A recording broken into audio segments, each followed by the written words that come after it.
Сәлеметсіздер ме, құрметті әріптестер және желі оқырмандары. Ұлт азаттық көтеріліске 105 жыл толуына орай танымды әңгімені назарларыңызға ұсынамыз. Биыл 1916 жылғы ұлт азаттық көтерілісіне тура 105 жыл толып отыр.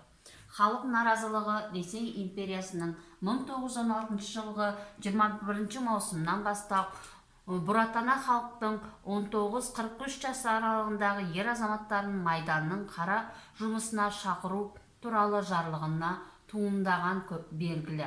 Көтеріліс бүкіл қазақ даласын шарпығанымен ол толықтай зерттелді деп айту қиын. Тарих ғылымдарының докторы профессор Тұяқбай Рысбековтың атап өткеніндей, 1916 жылғы ұлт азаттық көтеріліс ел тарихындағы аса маңызды оқиға. Мұны белгілі бір тарихи кезеңге қайталанып отыратын сабақтастық ретінде қарастыруға болады. Яғни соның алдында да осындай кейде мұндай қозғалыстар орын алғаны белгілі.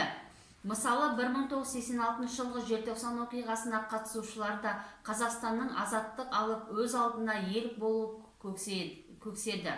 1916 жылғы көтеріліс туралы сөз қозғағанда Торғай, Жетісу өлкесіндегі толқулардық біршама зерттелгенін айта кету керек. Ал Батыс Қазақстан, Маңғыстау, Сыр бойындағы халықтың бас көтерілуі ондай зерттеу нысандарына айнала қойған жоқ. Бұл көтерілістерге кімдер басшылық етті, кімдер белсене қатысты, осының бәрін нақты бағасын беру керек. Сол секілді кеңес дәуірінде бұл көтерілісте алаш қозғалыстарының өкілдері қолдамады, қарсы болды деген пікірлер айтылып келді. Егер Бөкей хандығындағы Сейітқали Меңдешев, Жетісудағы Тоқаш Бокин, Маңғыстаудағы Жалау мыңдаған сынды радикалды солшыл топтың өкілдері сол толқулардың бас қасында ұйымдастырушы болып жүрсе, алаш қозғалысындағы тағы бір топ қантөгістің алдын алу, халықтың патша жендеттерінің қолынан босқа қырылып қалмауын жолдарын іздестірді. Майданға алынғандарға нақты көмектер ұйымдастырды. Олар да өздерінің ұлттық мүдделерін сақтаған жоқ.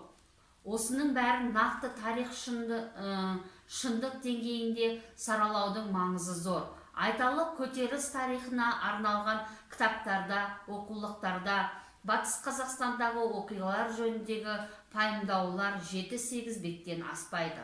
Соңғы кезде қолға алынған зерттеулер болғанымен олар түгелді жарық көре қойған жоқ. Сол секілді ғалымдар назарына ілікпей қалғаны қаншама.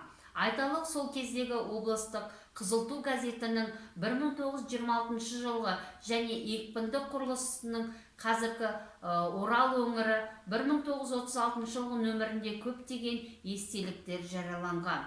Сол басылымдардың тігінділері түгел емес, қолға түсе бермейді. Мұрағат деректері де кезек күтіп жатыр. Назарларыңызға рахмет.